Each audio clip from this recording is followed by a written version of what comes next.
दोस्तों स्वागत है आपका बिहार न्यूज में। दोस्तों मैं हूं फिरदौस गनी और आप देख रहे हैं केडीबी लाइव। दोस्तों आज हो चुका है 15 दिसंबर 2021। तो आज की बिहार की टॉप न्यूज लेकर आए हैं आपके लिए। दोस्तों वीडियो स्टार्ट करने से पहले आपसे एक रिक्वेस्ट है, अगर आप नए आए इस चैनल पर तो फिर इस चैनल को सब्सक्राइब करके बेल आइकन को भी प्रेस कर दीजिए और साथ में वीडियो को लाइक कर दीजिए, अपने दोस्तों के साथ शेयर भी कीजिए। तो चलिए दोस्तों स्टार्ट करते हैं आज की पूरे बिहार की टॉप न्यूज।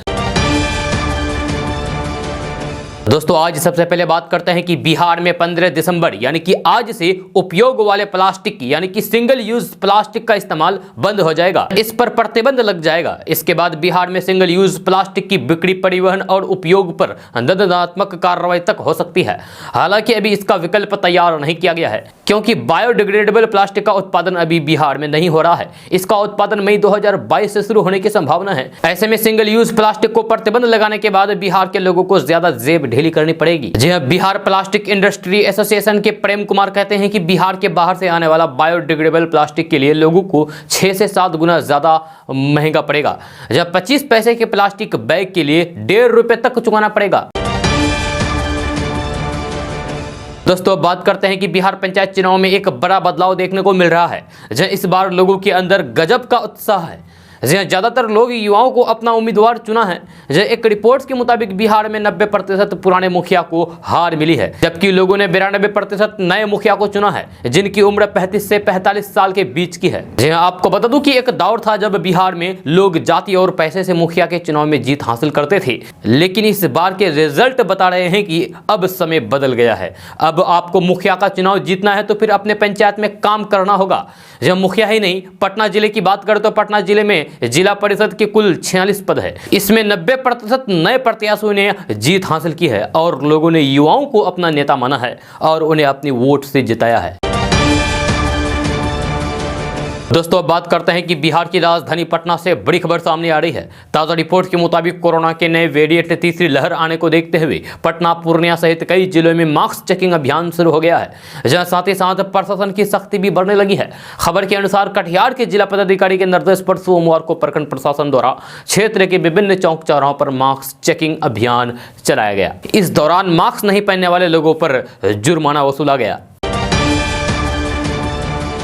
दोस्तों अब बात करते हैं कि बिहार के पटना, गया, नवादा, नालंदा, सीवान, सीमांचल, मिथिलांचल सहित कई जिलों में रहने वाले लोगों का बिजली कनेक्शन काटा जाएगा। यह कनेक्शन उन लोगों का कटेगा जिन्होंने बिजली बिल का भुगतान नहीं किया है। इसको लेकर बिजली कंपनियां तैयारी कर रही है। खबर के अनुसार बिजली बोर्ड उन उपभोक्ताओं की लिस्ट तैयार कर रही है जो कई महीनों से बिजली बिल का भुगतान नहीं किए हैं। इन जिलों में बिल भुगतान नहीं करने वाले उपभोक्ताओं के खिलाफ विशेष अभियान चलाया जाएगा। इतना ही नहीं, बिजली मीटर के साथ छेड़छाड़ करने वाले लोगों के खिलाफ भी विशेष अभियान चलाया जाएगा और उनके खिलाफ कार्रवाई की जाएगी। जब बिजली बोर्ड को कई शहरों से ऐसी सूचना मिली है कि लोग बिजली मीटर के साथ छेड़छाड़ कर रहे हैं। वहीं एक सहायक विद्युत अभियंता ने जानकारी देते हुए बताया है कि बोर्ड ने उपभोक्ताओं के लिए बिजली बिल की भुगतान के लिए कई सुविधाएं उपलब्ध कराई है। इसलिए अगर आप कनेक्शन कटने से बचना चाहते हैं तो फिर आप ऑनलाइन या फिर ऑफलाइन के द्वारा बिजली बिल जमा करें। दोस्तों अब बात करते हैं कि बिहार की राजधानी पटना से बड़ी खबर सामने आ रही है। ताजा रिपोर्ट के मुताबिक बिहार में जिन लोगों की गाड़ियों का प्रदूषण सर्टिफिकेट फेल हो गया है वे फटाफट बनवा ले, क्योंकि परिवहन विभाग ऐसी गाड़ियों पर 10,000 रुपए तक का जुर्माना लगा रही है। खबर के अनुसार राजधानी पटना में पिछले 15 दिनों में 115 गाड़ियों से 11,50,000 रुपए के जुर्माने की वसूली की गई है। इसमें 69 बाइक है, जहां इन सभी गाड़ियों का प्रदूषण सर्टिफिकेट फेल था, जिसके कारण इन पर कार्रवाई की गई है। आपको बता दें कि परिवहन विभाग ने साफ कर दिया है कि बिहार में सभी गाड़ियों का प्रदूषण सर्टिफिकेट होनी चाहिए। अगर प्रदूषण सर्टिफिकेट फेल हो गया है तो फिर आप इसे तुरंत बनवा लें, वरना फिर परिवहन विभाग भारी भरकम जुर्माना वसूलेगा। दोस्तों अब बात करते हैं कि बचपन की दोस्त के साथ दिल्ली में शादी रचाने के बाद नेता प्रतिपक्ष तेजस्वी यादव सोमवार को पत्नी रेचल को संग लेकर के पहली बार पटना पहुंचे। यहां पार्टी कार्यकर्ताओं ने उनका भव्य स्वागत किया। एयरपोर्ट से 10 सर्कुलर रोड में स्थित राबड़ी आवास तक कार्यकर्ता ढोल नगाड़े की धुन पर नाचते दिखे। इधर फूलों से सजे कार में बैठे तेजस्वी पत्नी संग घर पहुंचे, जहां वे और रेचल दोनों हाथ जोड़कर लोगों का अभिवादन करते दिखे। इसके बाद तेजस्वी यादव पत्रकारों से मुखातिब हुए और बीते कई दिनों से उनकी पत्नी को लेकर उठ रहे एक सवालों का जवाब दिया। जब पत्नी के नाम को लेकर उठ रहे कंफ्यूजन को उन्होंने दूर कर दिया है, यानी कि तेजस्वी यादव ने दूर कर दिया है। तेजस्वी यादव ने अपनी पत्नी का नाम का खुलासा किया है, जहां उन्होंने बताया है कि उनकी पत्नी का नाम रेचल उर्फ राजश्री है। पहले रेचल के नाम से उनको संबोधित किया जाता था, लेकिन अब वे राजश्री के नाम से जानी जाएगी। राजश्री नाम तेजस्वी यादव के पिता लालू प्रसाद यादव ने रखा है। इस दौरान मामा साधु यादव द्वारा दिखाई गई लड़की की तस्वीर पर भी उन्होंने प्रतिक्रिया दी है। तेजस्वी यादव ने कहा है कि मामा साधु यादव जो तस्वीर दिखा रहे हैं मेरे साथ, ये तस्वीर आईपीएल खेलने के दौरान किसी ने ली थी, लेकिन बार गर्ल उनकी पत्नी नहीं है। तस्वीर वाली लड़की से उनका कोई नाता नहीं है। तेजस्वी यादव ने मामा के आपत्तिजनक टिप्पणी पर कहा है कि बड़े लोग हैं, क्या बोलते हैं पता नहीं, इस पर कोई टिप्पणी नहीं करूंगा। पहले भी उनके प्रति सम्मान था, आज भी सम्मान है। दोस्तों बात करते हैं कि इंडोनेशिया में भूकंप के तेज झटके महसूस किए गए। इसके बाद सुनामी की चेतावनी जारी कर दी गई है। यह देश के मौसम विभाग ने कहा है कि इंडोनेशिया ने पूर्वी नुसा तेंगरा में 7.5 तीव्रता के भूकंप के बाद सुनामी की चेतावनी जारी की गई है। वहीं यूरोपीय भूमध्य सागरीय भूकंप के केंद्र ने भूकंप की तीव्रता 7.7 बताई है। इसने बताया है कि भूकंप का केंद्र 5 किलोमीटर की गहराई पर था। दोस्तों बात करते हैं कि यूपी के वाराणसी में प्रधानमंत्री नरेंद्र मोदी सोमवार को काशी विश्वनाथ कॉरिडोर का लोकार्पण करने पहुंचे थे। उनके साथ सीएम योगी आदित्यनाथ भी मौजूद थे। इस दौरान सीएम योगी आदित्यनाथ अपने भाषण के दौरान एक मंत्र का उच्चारण कर रहे थे। उस मंत्र को वे देखकर यानी कि पर करके उच्चारित कर रहे थे, पर करके बोल रहे थे और बीच बीच में रुक जा रहे थे। इसको लेकर कांग्रेस ने सीएम योगी आदित्यनाथ पर तंज कसा है। इस वीडियो को कांग्रेस नेता अभय दुबे ने शेयर करते हुए लिखा है कि परकट भी सही से नहीं पढ़ा जा रहा है, सीएम योगी जी को धन्य है। कांग्रेस प्रवक्ता अलका लंबा ने लिखा है कि सब फर्जीवाड़ा है। इस वीडियो को लेकर कई सोशल मीडिया यूजर्स ने भी अपनी प्रतिक्रिया दी है। शिव कुमार दास नाम के ट्विटर यूजर लिखते हैं कि अरे देखकर तो सही पढ़ लिया करो योगी जी। दीपक श्रीवास्तव ने लिखा है कि लोग उनसे धर्म रक्षा की उम्मीद लगाए बैठे हैं, जो कागज पर लिखी स्थिति को ठीक ढंग से नहीं पढ़ पा रहे हैं। इनके आचरण देखकर लगता है कि अब कुछ लोगों का धर्म खतरे में है। नमामि मेसान निर्वाण रूपम विभम व्यापकम ब्रह्म वेद स्वरूपम निजम निर्गुणम निर्विकल्पम निरीहम। दोस्तों अब बात करते हैं कि पीएम किसान सम्मान निधि योजना की 10वीं किस्त कब आएगी। आजकल गांव की चौपालों, चाय पान की दुकानों में किसानों के बीच आम है। पहले लोगों को लगता था कि दिसंबर मार्च की किस्त 15 दिसंबर को आएगी, लेकिन अब तक एफटीओ जनरेट नहीं होने के मामले लटका है। वहीं अब ये कयास लगाए जा रहे हैं कि 10वीं किस्त पीएम नरेंद्र मोदी 16 दिसंबर को जारी कर सकते हैं। कयास के पीछे एक वजह भी है। दरअसल प्रधानमंत्री नरेंद्र मोदी अपने फैसले से चौंकाते हैं, जहां वे गुजरात सरकार द्वारा प्राकृतिक खेती के तौर तरीकों पर आयोजित एक कृषि कार्यक्रमों के समापन समारोह को 16 दिसंबर को ऑनलाइन संबोधित करेंगे। इस कार्यक्रम में करीब 5000 किसानों के भाग लेने की संभावना है। ऐसे में संभावना जताई जा रही है कि 16 दिसंबर को पीएम किसान के पैसे किसानों के खाते में डाले जा सकते हैं। हालांकि अभी तक सरकार की तरफ से कोई डेट निश्चित नहीं की गई है। जब पिछले साल 25 दिसंबर को पीएम नरेंद्र मोदी ने किसानों के खाते में पैसे भेजे थे। दोस्तों अब बात करते हैं कि बिहार में टूरिस्ट को बढ़ावा देने के लिए कई शानदार निर्माण किए गए हैं, जिसमें ग्लास ब्रिज सहित कई निर्माण किए गए हैं। इस बीच अब बिहार में पर्यटन को और भी बढ़ावा देने के लिए बिहार सरकार बिहार का पहला हैंगिंग ब्रिज का निर्माण करेगी। आपको बता दूं कि बिहार के पर्यटन स्थल को विकसित करने के लिए जिले के आधा दर्जन जगहों को इको टूरिस्ट के लिए चिन्हित किया गया है। वन, पर्यावरण एवं जलवायु परिवर्तन विभाग की तरफ से मिली जानकारी के अनुसार यह शानदार हैंगिंग ब्रिज बिहार के जमुई में बनाया जाएगा। बताया जा रहा है कि कुंडग्राम जन्मस्थल के समीप 1.5 किलोमीटर लंबा हैंगिंग ब्रिज का निर्माण किया जाएगा, जो अपने आप में बहुत ही शानदार होगा।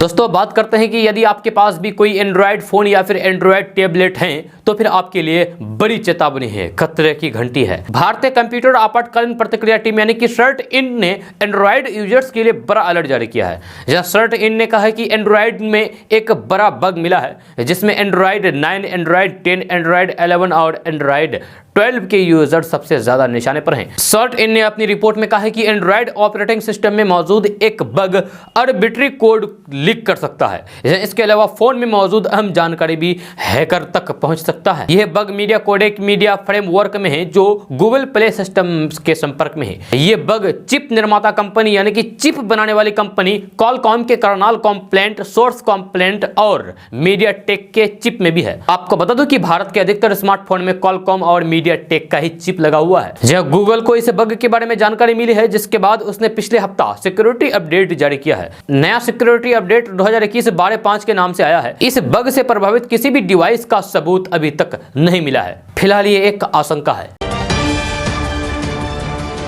दोस्तों बात करते हैं कि आरजेडी के सुप्रीमो लालू प्रसाद यादव के छोटे बेटे तेजस्वी यादव की शादी के बाद सोमवार को अपनी दुल्हनिया रेचल राजश्री के साथ दिल्ली से पटना लौट आए हैं। सत्ता पक्ष से लेकर तमाम लोग दोनों की शादी की बधाई दे रहे हैं। जब बिहार सरकार में मंत्री जीवेश मिश्रा ने तेजस्वी यादव और उनकी वाइफ यानी कि उनकी पत्नी रेचल राजश्री को बधाई देने के साथ ही नेता प्रतिपक्ष तेजस्वी यादव पर तंज कसा है। जब जीवेश मिश्रा ने कहा है कि अब पता चला है कि नेता प्रतिपक्ष तेजस्वी यादव बार बार दिल्ली क्यों जा रहे थे। हमें उम्मीद है कि अब वे बिहार में ही रहेंगे। हम उन्हें दाम्पत्य जीवन की शुभकामनाएं देते हैं। मंत्री जीवेश मिश्रा ने तेजस्वी यादव पर तंज कसते हुए कहा है कि मुझे इस बात की ज्यादा खुशी है कि नई दुल्हन बिहार आ गई है। अब दूल्हे राजा भी बिहार में ही रहेंगे, नहीं तो पहले सत्र खत्म होते और वे दिल्ली चले जाते थे। जहां उन्होंने कहा है कि हमारी उम्र 40 हो गई है, समझ नहीं आ रहा था कि वे आखिर दिल्ली बार बार क्यों जाते थे, अब पता चल गया हमको। दोस्तों बात करते हैं कि बिहार में गरीबों को उसना चावल की मांग जल्द पूरी होगी। जब बिहार सरकार ने एक बड़ा फैसला लेते हुए सभी जिलों को प्राथमिकता के आधार पर उसना चावल तैयार करने और फिर उसकी आपूर्ति का आदेश दिया है। हालांकि सभी जिलों में पर्याप्त संख्या में उसना चावल नहीं मिला है, लिहाजा सरकार ने पैक्सों को नजदीकी के उसना चावल मिलों से टैग किया है। जिला अधिकारियों को निर्देश दिया गया है कि जिस जिले में उसना चावल की कुटाई होती है वहां के किसान से धान की खरीद, धान को लेकर जाने वाली व्यवस्था करें। दोस्तों बात करते हैं कि भोजपुरी स्टार खेसारी लाल यादव की इंडस्ट्री में अपनी अलग पहचान है। जहां खेसारी लाल यादव की फिल्मों से लेकर वीडियो गानों को फैंस बेहद पसंद करते हैं। खेसारी लाल यादव ने मेहनत और काबिलियत के दम पर सफलता हासिल की है। खेसारी लाल यादव का जादू सिर्फ भोजपुरी ही नहीं बल्कि हिंदी इंडस्ट्री में भी छाने लगा है। जहां खेसारी लाल यादव कभी लिट्टी चोखा बेचा करते थे, लेकिन आज वे करोड़ों की संपत्ति के मालिक है। खेसारी लाल यादव के रॉयल लाइफस्टाइल का हर कोई दीवाना है। रिपोर्ट्स के मुताबिक खेसारी लाल यादव की साल 2021 में नेट वर्थ 2 से 3 मिलियन डॉलर है। खेसारी लाल यादव 12 से 15 करोड़ की संपत्ति के मालिक हैं। जब भोजपुरी फिल्मों के स्टार खेसारी लाल यादव एक फिल्म के लिए 50-60 लाख रुपए की चार्ज करते हैं। इतना ही नहीं, विज्ञापनों के लिए भी खेसारी लाल यादव मोटी रकम लेते हैं। खेसारी लाल यादव के पास पटना में आलीशान घर है, जहां मुंबई में भी खेसारी एक फ्लैट है जिसकी कीमत लाखों में है। खेसारी लाल यादव को महंगी और लग्जरी गाड़ियों का भी शौक है। खेसारी लाल यादव के पास एक टोयोटा फॉर्च्यूनर के अलावा BMW, लैंड रोवर और फॉर्च्यूनर जैसी कई लग्जरी गाड़ियां हैं। खेसारी लाल यादव अपना जलवा अब हिंदी इंडस्ट्री में भी बिखेर रहे हैं। आपको बता दूं कि खेसारी लाल यादव बिग बॉस 13 के सीजन में पार्टिसिपेंट के तौर पर आए थे। दोस्तों बात करते हैं कि बिहार में नेशनल हाईवे का जाल बढ़ता ही जा रहा है। जब बिहार और केंद्र सरकार के बीच तालमेल का फायदा लगातार मिल रहा है। जब केंद्र सड़क परिवहन एवं राजमार्ग मंत्रालय ने बिहार में राष्ट्रीय उच्च पथ यानी कि NH की 2 और योजनाओं को स्वीकृति प्रदान कर दी है। जब पथ निर्माण मंत्री नितिन नवीन ने सोमवार को इस आशय की जानकारी दी है। जिन योजनाओं को अनुमति दी गई है उनमें एक NH 122B और दूसरी NH 527E है। NH 527E दरभंगा से रोसड़ा के बीच है। इसके निर्माण पर 495 करोड़ रुपए खर्च होंगे और दूसरी सड़क 122B हाजीपुर से महनार बछवाड़ा है, जहां इसके निर्माण पर 470 करोड़ रुपए खर्च होंगे। पथ निर्माण मंत्री नितिन नवीन ने कहा है कि जल्द ही इन दोनों ही योजनाओं यानी कि दोनों ही सड़कों की निविदा होगी। दोस्तों बात करते हैं कि बिहार की नीतीश सरकार एक ओर जहां कोरोना से जान गंवाने वालों के परिजनों को 4 लाख रुपए का मुआवजा दे रही है, वहीं इसी कोरोना काल के दौरान ही एक और आम लोगों को योजना पर मुहर लगा दी है। इसके तहत सड़क दुर्घटना में जान गंवाने वालों के परिजनों को 5 लाख रुपए दिए जाने का प्रावधान है। इस योजना के तहत सड़क दुर्घटना से मौत होने पर मृतक के परिजनों और घायलों को तत्काल अंतरिम मुआवजा दिया जाता है। बीते 15 सितंबर से मोटर वाहन दुर्घटना में किसी भी व्यक्ति की मृत्यु होने पर मृतक के परिजनों को 5 लाख तथा गंभीर रूप से घायल व्यक्ति को 50,000 रुपए का मुआवजा भुगतान किया जाता है। दोस्तों बात करते हैं कि बिहार में जारी पंचायत चुनाव के अंतिम चरण में वोटों की गिनती के बीच एक नवनिर्वाचित मुखिया की दिन दहाड़े हत्या कर दी गई है। घटना पटना के जानीपुर थाना क्षेत्र के इलाके की है, जहां रामपुर फरीदपुर पंचायत के नवनिर्वाचित मुखिया नीरज कुमार पर बाइक सवार अपराधियों ने हमला करते हुए ताबड़तोड़ फायरिंग की। जहां इस घटना में मुखिया नीरज कुमार गंभीर रूप से जख्मी हो गए हैं, जिनको इलाज के लिए समर्थक अस्पताल ले गए, लेकिन उनकी जान नहीं बच सकी। जानकारी के मुताबिक नीरज कुमार लगातार दूसरी बार रामपुर फरीदपुर पंचायत से मुखिया निर्वाचित हुए थे। ऐसे में चुनावी रंजिश को लेकर ही उनको गोली मारे जाने की खबर है। दोस्तों बात करते हैं कि बिहार की हवा काफी जहरीली है। जब बिहार की हवा में धूल कण की मात्रा लगातार खतरनाक स्तर पर पहुंच रहा है। सबसे ज्यादा हैरान करने वाली बात यह है कि प्रदूषित शहरों की लिस्ट में बिहार के कई शहरों का नाम शामिल हो गया है। नालंदा जिले का बिहार शरीफ शहर प्रदूषण के मामले में टॉप पर आया है। यहाँ का AQI लेवल 414 रिकॉर्ड किया गया है। बिहार शरीफ के साथ हरियाणा का पानीपत शहर भी टॉप पर है। जहाँ सोमवार को दोनों शहर का AQI लेवल 414 रिकॉर्ड किया गया है। दोनों शहरों की अगर बात करें तो महीन और मोटे दोनों तरह के धूल कण की मात्रा 5 से अधिक रही। बिहार के अलग अलग शहरों की अगर बात कर ली जाए तो फिर बिहार शरीफ में AQI लेवल 414 है, तो पटना में 301 जो बहुत ही खतरनाक स्तर का है। मुजफ्फरपुर में AQI 369, बक्सर में 359 है जो बहुत खराब माना जाता है। छपरा में AQI 353 है और वह भी बहुत खराब माना जाता है। सहरसा का AQI 352, कटिहार में 345, किशनगंज में 335, पूर्णिया में 335, भागलपुर में 332, सासाराम में 319, मोतिहारी में 291 है। वायु प्रदूषण विशेषज्ञों के हिसाब से बिहार शरीफ में धूल कण और धुआं दोनों की मात्रा अधिक है। केंद्रीय प्रदूषण नियंत्रण बोर्ड की मानक के अनुसार अगर एक AQI 400 से अधिक चला जाता है तो फिर वहां की हवा बहुत गंभीर हो जाती है, जहाँ रेड सिग्नल में आ जाते हैं। यह लेवल रेड जोन में आता है और इस तरह की हवा में सांस लेना स्वास्थ्य के लिए बेहद हानिकारक माना जाता है। दोस्तों बात करते हैं कि बिहार में बड़ी सियासी खबर सामने आ रही है। राष्ट्रीय जनता दल के प्रदेश अध्यक्ष जगदानंद सिंह को जदयू में शामिल होने का न्योता मिला है। रोहतास के डेहरी के जदयू प्रखंड अध्यक्ष विकास कुमार सिंह ने कहा है कि आरजेडी के अध्यक्ष जगदानंद सिंह को अपमान कर रही है। ऐसे में जगदानंद सिंह को आरजेडी छोड़ देना चाहिए और जदयू में वो शामिल हो जाना चाहिए। उन्होंने कहा है कि जदयू में उनके आने से राजपूत समाज को सम्मान मिलेगा। उन्होंने कहा है कि जगदानंद सिंह के साथ राजपूत समाज का भी अपमान हो रहा है, जबकि जदयू में राजपूत समाज को हमेशा से सम्मान मिलता रहा है। दोस्तों बात करते हैं कि एक दौर था जब आम लोग पेयजल के रूप में नदियों के पानी का उपयोग मजबूरी में करते थे। जब तकनीक के विकास और सरकार की दिलचस्पी के कारण अब कई जिलों की गुणवत्ता प्रभावित इलाकों में नदी जल का इस्तेमाल बेहतर सेहत के लिए हो रहा है। बिहार के गुणवत्ता प्रभावित क्षेत्र में शुद्ध पेयजल पहुंचाने की जिम्मेदारी लोक स्वास्थ्य अभियंत्रण विभाग को दी गई है। इसके लिए गंगा सहित अन्य नदियों और झीलों का सहारा लिया गया है, जहाँ कई योजनाएं पूरी हो गई है। मुंगेर जिला का खड़गपुर झील अब एक बड़े इलाके के लिए पेयजल का बड़ा स्रोत बन गया है। फ्लोराइड प्रभावित 2240 घरों में इसे शुद्ध पेयजल पहुंच रहा है। गंगा नदी के जल से कई बहुग्रामीय योजनाएं चल रही है। बक्सर, मनेर, मौजपुर, विदुपुर, बेगूसराय एवं सुल्तानगंज के इलाकों में इन योजनाओं के जरिए पेयजल की आपूर्ति हो रही है। आपको बता दूं कि बिहार में फ्लोराइड प्रभावित कई जिले हैं, जिनमें से रोहतास, कैमूर, औरंगाबाद, गया, नवादा, नालंदा, मुंगेर, शेखपुरा, जमुई, बांका एवं भागलपुर। वहीं आर्सेनिक प्रभावित भी बहुत सारे जिले आते हैं बिहार में, जिनमें से बक्सर, भोजपुर, पटना, वैशाली, सीतामढ़ी, सारण, समस्तीपुर, दरभंगा, भागलपुर, मुंगेर, लखीसराय, बेगूसराय, खगड़िया एवं कटिहार। आयरन प्रभावित भी बहुत सारे जिले आते हैं। इनमें से बेगूसराय, खगड़िया, सहरसा, सुपौल, मधेपुरा, कटिहार, अररिया, पूर्णिया, किशनगंज, दरभंगा, मुंगेर एवं भागलपुर, जहां इन जिलों में आयरन की मात्रा बहुत अधिक होती है पानी में। दोस्तों बात करते हैं कि बिहार के किशनगंज, अररिया, पूर्णिया, कटिहार, मिथिलांचल, सीवान, सुपौल, गोपालगंज, बेगूसराय सहित किसी भी जिले में रहने वाले लोग अब अपने मोबाइल से जाति आय निवास प्रमाण पत्र के लिए अप्लाई कर सकते हैं। हालांकि यह प्रक्रिया बहुत पहले ही लागू हो चुकी है। बहुत से लोग इसका लाभ ले भी चुके हैं और ले भी रहे हैं। फिर भी बहुत सारे भाई को इस बारे में नहीं मालूम होगा।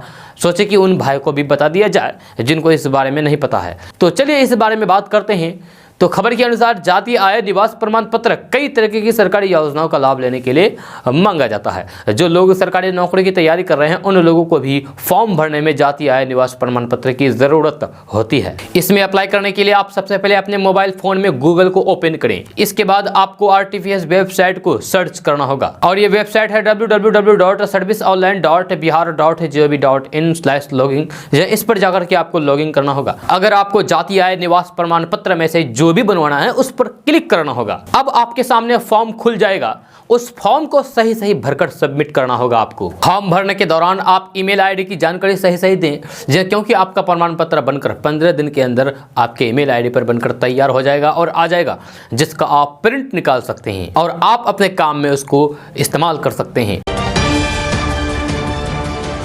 दोस्तों अब बात करते हैं कि बिहार के मुख्यमंत्री नीतीश कुमार ने सोमवार को एक बार फिर से बिहार को विशेष राज्य के दर्जे की मांग उठाई है।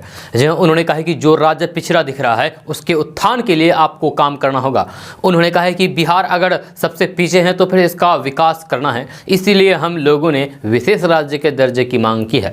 यह विशेष राज्य के दर्जे की मांग हम लोग बहुत पहले ही से करते आ रहे हैं। जब पटना में पत्रकारों से बात करते हुए बिहार के विशेष राज्य के दर्जे की मांग से संबंधित प्रश्न का जवाब देते हुए मुख्यमंत्री नीतीश कुमार ने कहा है कि नीति आयोग का मतलब है कि national institution for transforming India. आप पिछड़े राज्यों को ट्रांसफॉर्म किए बिना भारत को कैसे ट्रांसफॉर्म कर सकते हैं? जो राज्य पिछड़ा दिख रहा है उसके उत्थान के लिए आपको काम करना ही होगा। मुख्यमंत्री नीतीश कुमार ने कहा है कि साल 2005 में बिहार की क्या स्थिति थी सबको पता है। जब से हम लोगों को काम करने का मौका मिला है बिहार के विकास के लिए, तब से हम लोग लगातार काम करते आ रहे हैं। बिहार सरकार का साल 2004-05 में बजट का आकार 23,885 करोड़ था, जो 2021-22 में बढ़कर 2,18,000 करोड़ रुपए हो गया है।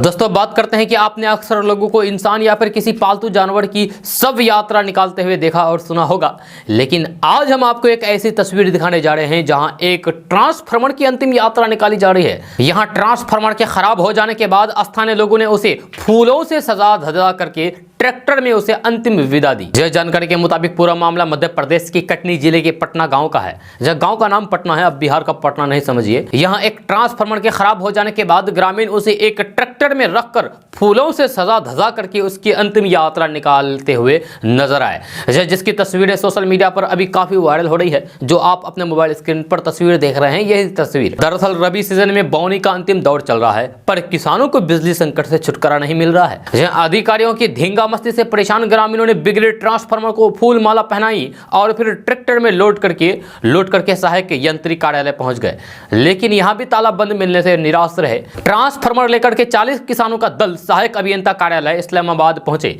यहां सहायक अभियंता कार्यालय भी बंद मिला। दोस्तों अब बात करते हैं कि खुली जगहों पर नमाज पढ़ने पर पाबंदी लगनी चाहिए। यह बात हम नहीं बल्कि बीजेपी के नेता ने कही है। जब बीजेपी नेता के इस मांग पर प्रतिक्रिया देते हुए सीएम नीतीश कुमार ने कहा है कि इस सब कोई मतलब है जी, कौन क्या करता है क्या नहीं करता है, कहीं कोई पूजा करता है नमाज पढ़ता है उससे कोई किसी को मतलब है, कहीं कोई गाते रहता है कहीं कोई रहता है, ये सब कोई इशू नहीं है। अपना अपना विचार है, हम लोगों का ऐसा कोई भी विचार नहीं है। हम तो सबको मानकर चलते हैं कि सबको करना है चाहिए, यह सबका विकास होना चाहिए। कोरोना काल में गाइडलाइंस का सभी धर्म के लोग पालन कर रहे थे। हमारी नजरों में सभी धर्म के लोग एक समान हैं। ये सब बातें मुख्यमंत्री नीतीश कुमार ने कही है। यह मुख्यमंत्री नीतीश कुमार ने कहा है कि सबका ध्यान रखना चाहिए, इन सब विषयों पर चर्चा करने का कोई मतलब नहीं है। फिर कोरोना का दौर आ रहा है, गाइडलाइंस सभी को पालन करना होगा, लेकिन ये कोई एक धर्म की बात नहीं है, सभी लोगों के लिए है। सभी लोगों को इन सब चीजों को ध्यान रखना चाहिए। वहीं विकास के मामले में नीति आयोग की रिपोर्ट में बिहार को पिछड़ा बताया जाने पर सीएम नीतीश कुमार ने कहा है कि बिहार के विकास के लिए बहुत कुछ किया गया है। प्रति व्यक्ति आय के मामले में बिहार पिछड़ा है। इस मामले में पिछड़ा राज्य स्वीकार करने में कोई बुराई नहीं है। जब कई सालों से बिहार में तरक्की हो रही है, महिलाओं का विकास, स्कूली छात्र छात्राओं का विकास, शिक्षा सड़क समेत सभी क्षेत्र में विकास का काम किया गया है। अब बिहार में दंगा फसाद बंद हो चुका है, जब बिहार विकास कर रहा है। वही बिहार में कोरोना के बढ़ते खतरे को लेकर सीएम नीतीश कुमार ने कहा है कि सरकार पूरी तरीके से सजग है। एंट्री पॉइंट पर कोरोना जांच की व्यवस्था की गई है। विभाग को हर चीज पर पैनी नजर रखने का निर्देश दिया गया है। बिहार में कुछ मामले मिले हैं, लेकिन वे ओमिक्रॉन है या फिर नॉर्मल कोरोना, इसके लिए जांच सैंपल भेजा गया है, लेकिन वहां से अभी तक रिपोर्ट नहीं आई है। रिपोर्ट आएगा तो फिर पता चल जाएगा। दोस्तों अब बात करते हैं कि पूर्णिया के पूर्व जिला परिषद सदस्य विश्वजीत सिंह उर्फ रिंटू सिंह हत्याकांड मामले में मुख्य आरोपी आशीष सिंह उर्फ अठिया अब भी पुलिस की गिरफ्त से बाहर हैं। यह घटना के महीने बाद भी उसकी गिरफ्तारी अब तक नहीं हो सकी है। ये पुलिस की नाकामी है। अब पीड़ित परिवार को लगातार धमकी मिल रही है। यह पूरे परिवार को खत्म करने की बात कही जा रही है, जिसे लेकर पूरा परिवार काफी भयभीत में है, दहशत में है और सरकार और पुलिस से सुरक्षा की मांग कर रहे हैं। पुलिस है कि सुनती नहीं है। मृतक की पत्नी अनुल्का सिंह का आरोप है कि प्रशासन ठीक से काम नहीं कर रही है। घटना जिस दिन हुई उस दिन पूर्णिया एसपी दयाशंकर ने यह कहा था कि 48 घंटे के भीतर आरोपी सलाखों के पीछे होगा और परिवार को सुरक्षा सुरक्षा मुहैया कराया जाएगा। लेकिन घटना के 1 महीने बीत गए, ना तो मुख्य आरोपी की गिरफ्तारी हुई है और न ही सुरक्षा मुहैया कराई गई है। पीड़िता का कहना है कि जब भी एसपी साहब को फोन करते हैं वे मेरा कॉल रिसीव भी नहीं करते हैं। जहां अनुलिका सिंह ने बताया है कि इस हत्याकांड का मुख्य आरोपी अठिया की गिरफ्तारी नहीं होने से उनका परिवार असुरक्षित महसूस कर रहा है। 1 महीने बीत जाने के बाद भी उन्हें पुख्ता तौर पर सुरक्षा नहीं मुहैया कराया जा रहा है। अनुलिका सिंह ने यह भी कहा है कि लगातार उन्हें धमकी मिल रही है। दोस्तों बात करते हैं कि बिहार में चल रहे टीकाकरण महाअभियान के अंतर्गत बिहार ने हाल ही में एक बड़ी उपलब्धि हासिल की है। आज बिहार में कोरोना टीकाकरण 9 करोड़ डोज पूरा हुआ है। जहां कोरोना के खिलाफ टीकाकरण अभियान 16 जनवरी 2021 को शुरू हुआ था। जब पिछले दिनों प्रधानमंत्री नरेंद्र मोदी ने कहा था कि देश की 50% आबादी पूरी तरीके से वैक्सीनेटेड हो चुकी है और वैक्सीनेशन की यह स्पीड बनाए रखनी होगी। इसके साथ ही उन्होंने कहा था कि कोरोना से बचाव के उपायों का भी सख्ताई से पालन करना होगा। जब बिहार में अब तक कुल 8,93,98,191 लोगों को कोविड-19 वैक्सीन दी जा चुकी है। इनमें पहली डोज लेने वालों की संख्या 5,59,34,625 है, जबकि दोनों डोज ले चुके लोगों की संख्या 3,34,63,566 है। यह स्वास्थ्य मंत्री मंगल पांडे ने ट्वीट करके इस बात की जानकारी दी है। दोस्तों बात करते हैं कि आपने ऐसी कई कहानियां सुनी होगी जिसमें कोई शख्स शून्य से शिखर तक का सफर तय करता है। हालांकि इस तरह के संघर्ष वाले सफर में काफ़ी मेहनत और समय लगता है, लेकिन आपने ऐसे किस्से भी कम सुने होंगे जिसमें कोई रातों रात मेहनत की जगह किस्मत से करोड़पति बन जाए। जब पश्चिम बंगाल के एक शख्स के साथ ऐसा ही कुछ हुआ है। जब इस शख्स को महज कुछ ही घंटों में लॉटरी में 1 करोड़ का जैकपॉट लगा और वह देखते देखते करोड़पति बन गया। रोडपति से करोड़पति, वाह क्या लक है। तो आइए विस्तार से जानते हैं इस शख्स के बारे में, आखिर मामला है क्या। तो पश्चिम बंगाल के पूर्वी वर्धमान जिले में रहने वाले शेख हीरा पेशे से एम्बुलेंस ड्राइवर है। यह शेख हीरा पिछले दिनों सुबह उठे थे और कुछ देर बाद एक दुकान पर किसी काम से गए थे। वहाँ उन्होंने 270 रुपये का लॉटरी का टिकट खरीदा चलते चलते और फिर काम पर चले गए। जब दोपहर तक उनका 1 करोड़ रुपये का जैकपॉट लग गया और वह कुछ ही घंटों में आम आदमी से खास आदमी बन गया, यानी कि रोड पर से करोड़पति बन गया। उन्हें जब लॉटरी निकलने का पता चला तो फिर वे काफी हैरान होने के साथ डर भी गए। यह शेख हीरा शक्तिगढ़ पुलिस स्टेशन में पुलिस से सलाह लेने भी गए, जहां उन्हें लॉटरी का टिकट खोने का भी डर था। पुलिस उन्हें सुरक्षित उनके घर लेकर आई और घर के बाहर कुछ पुलिसकर्मी तैनात कर दिए गए। जब शेख कहते हैं कि उनकी मां काफी समय से बीमार है और उसका इलाज चल रहा है। इलाज में काफी पैसे की जरूरत थी, लेकिन पैसे ना हो पाने की वजह से ठीक से इलाज नहीं हो पा रहा था। अब जब इतने रुपए आ जाएंगे तो फिर मैं अपने माँ का इलाज अच्छे से कराऊंगा। वे कहते हैं कि अब मुझे विश्वास है कि माँ जल्दी ठीक हो जाएगी। इसके अलावा एक अच्छा सा भी घर भी बनाऊंगा। शेख कहते हैं कि मैं अक्सर लॉटरी टिकट खरीदता रहता था। हमेशा मैं सपना देखता था कि मेरा जैकपॉट लगेगा और लग भी गया। दोस्तों बात करते हैं कि बीएसएससी की बहाली में देरी होने को लेकर बेरोजगार स्टूडेंट का गुस्सा बढ़ता जा रहा है। इसे लेकर बेरोजगार स्टूडेंट ने पटना में धरना प्रदर्शन किया। दरअसल 2014 में बीएसएससी प्रथम इंटर स्तरीय की बहाली आई थी, लेकिन अब तक इस पर अमल नहीं हुआ है। इसे लेकर वे लोग लगातार बहाल करने की मांग कर रहे हैं। बिहार में 7.5 साल से बहाली का इंतजार कर रहे अभ्यर्थियों ने बीएसएससी दफ्तर के गेट पर धरना दिया। धरना दे रहे स्टूडेंट का कहना है कि वे लोग बहाली की मांग करते करते थक गए हैं, अब बड़ा आंदोलन करने की जरूरत है। छात्रों का यह भी कहना है कि बीएसएससी प्रथम अंतरराष्ट्रीय बहाली 2014 में आई थी, लेकिन 7.5 साल बाद भी ज्वाइनिंग नहीं हो पाई। इतने दिनों बाद भी कोई ध्यान नहीं दिया जा रहा है। अब 7.5 साल बाद काउंसलिंग होनी है, लेकिन एक बार फिर से बीएसएससी की तुगलकी फरमान से एक बार फिर से यह मामला टल गया है। दोस्तों अब बात करते हैं कि कांग्रेस नेता राहुल गांधी की ये टिप्पणी कि भारत हिंदुओं का देश है और हिंदू और हिंदुत्व के बीच अंतर करने की उनकी बड़ी भाषा ने एक बड़ा विवाद खड़ा कर दिया है। एआईएमआईएम प्रमुख असदुद्दीन ओवैसी ने अपने ट्वीट में कहा है कि राहुल गांधी और कांग्रेस ने हिंदुत्व के लिए जमीन तैयार की है। अब वे बहुसंख्यावाद की फसल काटने की कोशिश कर रहे हैं। हिंदुओं को सत्ता में लाना 2021 में धर्मनिरपेक्ष एजेंडा है। ये भारत सभी भारतीयों का है, अकेले हिंदुओं का नहीं। यहाँ भारत सभी धर्मों के लोगों का है और उनका भी जिनका कोई आस्था नहीं है। हिंदू और हिंदुत्ववादी के बीच के अंतर को स्पष्ट करते हुए राहुल गांधी ने रविवार को जयपुर की एक रैली में कहा कि 2 शब्दों का मतलब एक ही बात नहीं हो सकता। हर शब्द का एक अलग अर्थ होता है। हमारे देश की राजनीति में आज हिंदू और हिंदुत्व का अर्थ एक ही है। यह एक ही बात नहीं है, दो अलग अलग शब्द हैं और उनका मतलब पूरी तरीके से अलग चीजें हैं। मैं एक हिंदू हूं लेकिन हिंदुत्ववादी नहीं हूं। महात्मा गांधी एक हिंदू थे और नाथुराम गोडसे एक हिंदुत्ववादी थे। चाहे कुछ भी हो, हिंदू सत्य की तलाश में अपना पूरा जीवन ढूंढता है और खर्च करता है, जबकि हिंदू तो अपना पूरा जीवन सत्ता की तलाश और सशक्त होने में लगाता है। दोस्तों, बात करते हैं कि देश में नोटों पर राष्ट्रपिता महात्मा गांधी की तरह नेताजी सुभाष चंद्र बोस की तस्वीर भी हो। कलकत्ता हाईकोर्ट में यह मांग करते हुए दायर की गई याचिका पर केंद्र सरकार से जवाब मांगा गया है। हाई कोर्ट ने सरकार को 8 सप्ताह के भीतर जवाब देने को कहा गया है। खुद को स्वतंत्रता सेनानी बताने वाले 94 साल के याचिकाकर्ता हरेंद्र नाथ बिस्वास ने अपनी याचिका में आरोप लगाया है कि केंद्र सरकार ने नेताजी को उचित मान्यता नहीं दी है। याचिकाकर्ता के वकील ने दलील दी है कि भारतीय करेंसी नोटों पर नेताजी की तस्वीर लगाई जाए। दोस्तों, बात करते हैं कि राजधानी पटना में नकली पाइप बनाने का कारोबार का पुलिस ने पर्दाफाश किया है।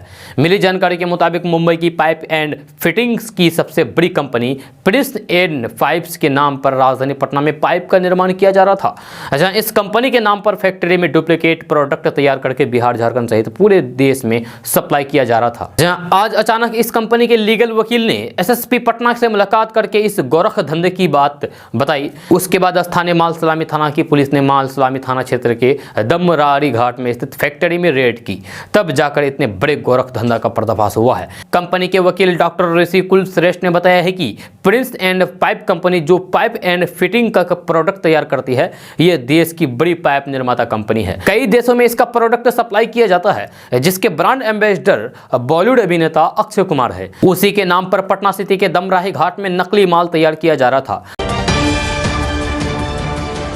दोस्तों, बात करते हैं कि तेजस्वी यादव अपनी पत्नी रचेल उर्फ राजश्री के साथ सोमवार की देर शाम दिल्ली से पटना पहुंचे। इसी के साथ बिहार में समर्थकों की बेकरारी खत्म हुई। हवाई अड्डे पर आरजेडी कार्यकर्ताओं की भारी भीड़ ने बैंड बाजों एवं नारों के साथ उनका स्वागत किया, जहां उत्साहित समर्थकों ने फूल भी बरसाए। आरजेडी के प्रदेश अध्यक्ष जगदानंद सिंह ने पार्टी के सभी विधायकों एवं प्रमुख नेताओं को राबड़ी देवी के आवास में तेजस्वी एवं दुल्हन के आने से पहले ही आमंत्रित कर लिया गया था। जी हाँ, एक एक करके कई नेता आए। जाहिर है आवास में दुल्हन के स्वागत की जोरदार तैयारी थी। नई दुल्हन का परंपरागत तरीके से स्वागत किया गया। इसके लिए आवास में पहले ही फूल माला का इंतजाम कर लिया गया था। जब गांव से बुलाई गई महिलाओं ने मंगल गीत गाए। जब बेटे और बहू के आवागमन को लेकर राबड़ी आवास को विशेष तौर पर सजाया गया है। पूर्व मुख्यमंत्री लालू प्रसाद यादव जहां बैठकर नेताओं से मिला करते थे, वहां साज सज्जा की गई। जब बड़ी संख्या में विधायक फूलों का गुलदस्ता लेकर 10 सर्कुलर रोड पहुंच गए। जब लालू प्रसाद यादव की परंपरा से अलग दिल्ली में बिना शोर शराबे की हुई शादी के बाद अब पटना में बहुभोज का आयोजन होना है। इसमें सभी प्रमुख लोगों को आमंत्रित किया जाना है। दोस्तों, बात करते हैं कि बिहार की राजधानी पटना में प्रदूषण के बढ़ते लेवल को देखते हुए यहां सीएनजी स्टेशन बनाया जा रहा है। जब साथ ही साथ पटना में सीएनजी से चलने वाली गाड़ियों को बढ़ावा दिया जा रहा है ताकि पटना में प्रदूषण के लेवल को कम किया जा सके। इसी बीच एक अच्छी खबर आ रही है कि पटना में 8 नए सीएनजी स्टेशन जल्द से जल्द खोले जाएंगे। इसके लिए 8 नए सीएनजी स्टेशन का निर्माण किया जा रहा है। दोस्तों, बात करते हैं कि बिहार में पिछले महीने जहरीली शराब ने ऐसा तांडव मचाया है कि कई लोगों के घर उजड़ गए। यह शासन से लेकर प्रशासन तक की खूब किरकिरी हुई। आरोप लगने लगे कि सरकार के संरक्षण में शराब माफिया शराबबंदी वाले राज्य में शराब बेच रहे हैं।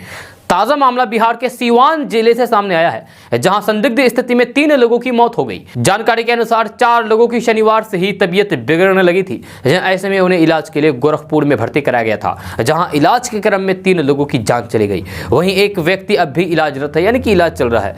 जब मृतक के परिजन जहरीली शराब के कारण मौत की आशंका जता रहे हैं, वहीं पुलिस मामले से अनजान बनी हुई है। जब पुलिस का कहना है कि मामला संज्ञान में ही नहीं आया है। दोस्तों, आज का न्यूज़ बस यहाँ तक। कैसा लगा जरूर अपना सुझाव दीजिएगा नीचे कमेंट बॉक्स में कमेंट करके। अगर आप नए आए इस चैनल पर तो फिर इस चैनल को सब्सक्राइब करके बेल आइकन को भी प्रेस कर दीजिए और साथ में वीडियो को लाइक कर दीजिए, अपने दोस्तों के साथ शेयर भी कीजिए। तो चलिए दोस्तों, फिर मिलते हैं अगले वीडियो में। जय हिंद, जय बिहार।